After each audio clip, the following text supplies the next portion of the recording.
казвам се Милена и съм акушерка.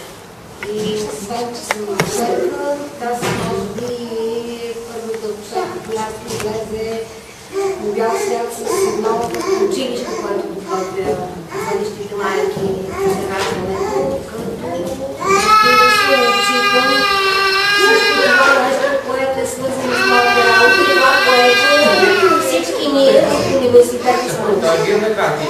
Правият момент от моя живот като акушерка, професионална път, беше преди 2 години година, когато имаше моя конференция. Заедно с участието на лекари, на Мишел Липен, на акушерки от цял свят, Елизабет Дейвис, Мери Шлайнска, Джейн Тони и така нататък. Които на тази международна конференция ми дадоха да разберат това, че жените могат много. И когато пожелаят, и когато някой ни води, и когато някой ни вдъх доверие, можем да постигнем много неща. Думата, да, това е нещо, което те направиха страшно много за популяризирането на естествено граждане, на връщането към природата.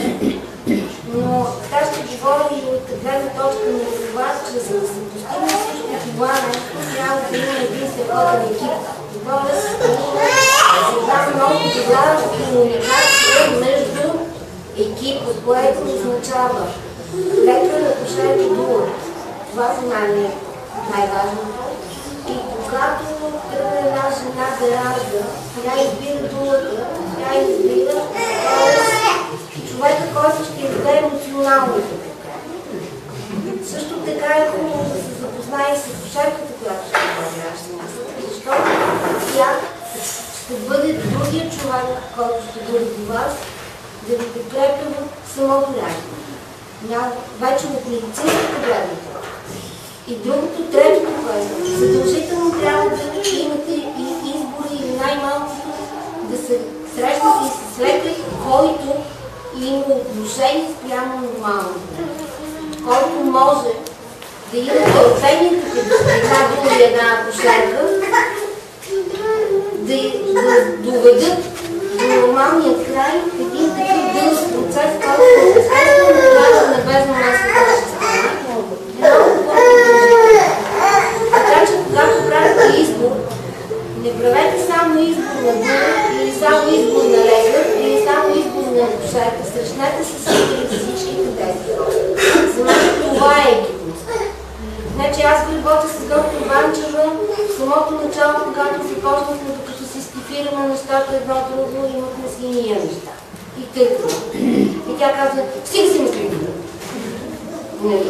Сега вече много по-лесно работим.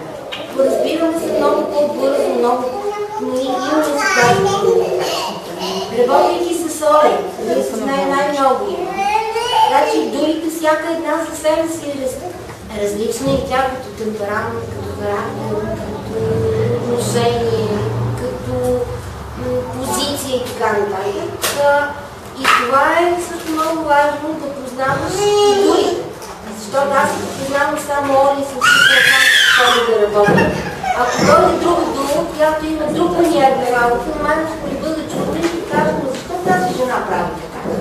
Нали така, всяка една дума има свой собствен маниер на работа.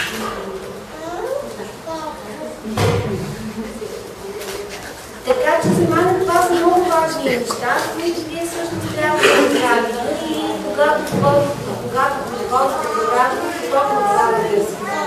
Думата за мен е човек, който наистина ми дава възможност да свърши друга работа. Защото, за съжаление, аз когато дойдох в година на работа на смяна, аз имам още 2 жени и имам някакви други задължения и колкото и да ми се иска, не мога да скрия непрекъснато на вас. Но ни трябва да свърши нещо друго и всъщност тя поема тази функция и вие да не оставате сама да не се чувствате самотни. Да не се чувствате пренебрегнати, да не се чувствате, че са ви оставили и там никой не ви обръща внимание.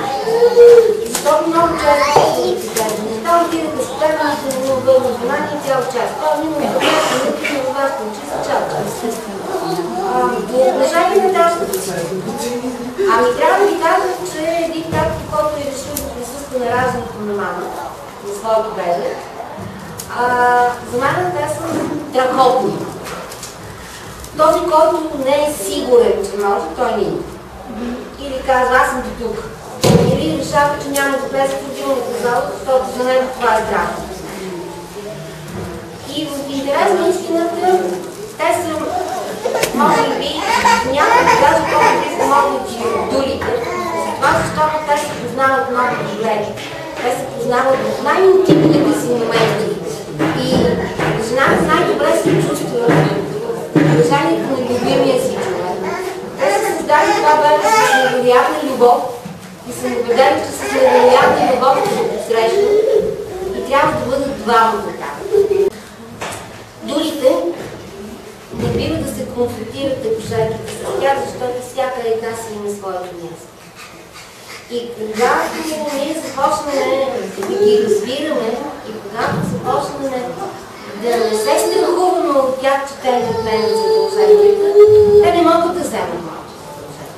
Моето задължение е аз да изградя раждането така, както трябва, жената да стане доволна, жената да стане хубаво вниманието това, бебето се родило както трябва, че няма проблеми, че няма някакви особени проблеми при нея. Думата, да, благодаря ви. Забравя да благодаря на акушерката. Това е нещо, което най-много се граждани добре. Казвам. Затова, защото те не познават акушерката. Те познават само това. И ето тук са нещата, които са първи час. Не дайте да не пренебрегнете хората, които в медицинския персонал всеки има своята своясна. Аз в никакъв случай не казвам, че те не трябва да получават благодарности, защото те са ви подготвили в този момент. Те са направили всичко, дали са всичко от себе си, вие да се чувствате комфортно, да се чувствате добре в време на раждането, да помагат ви в емоционален аспект. Но нека да отдадем значението на тези, които са останалата част от екипа. Вярвайте в себе си, вярвайте, че има и много добри акушерки, които понякога притиснати от многото малко, не винаги има достатъчно добро отношение към вас, или вие просто, защото сте много сензитивни в това, така го приемате. Но когато ние, както казва Жени, имам 18 жени, съгласете се, че колкото и да съм добричка, не бих могла да бъда толкова солидарна спрямо всяка една от вас. Аз ще гледам бързо да свърши това, което трябва да се свърши, защото следващата чака. Да, и това е разликата между държавното и частното. Когато преди 6 години започнах работа в Светилада, аз идвам от една държавна болница. Работила съм 16 години в Околната зала на това. И нещата ми като мироглед се промениха в тази болница. Затова, защото има и още едно нещо много важно, което аз много рядко съм го чувала от държавната болница. Благодаря ви, моля, ако обичате.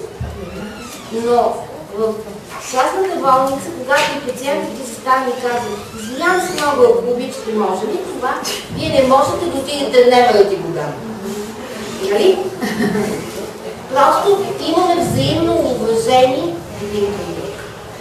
Благодаря ви, че сте тук, благодаря ви, че подкрепяте Оля, благодаря ви, че сте решили да родите нормално, затова, защото аз като жена обожавам нормално.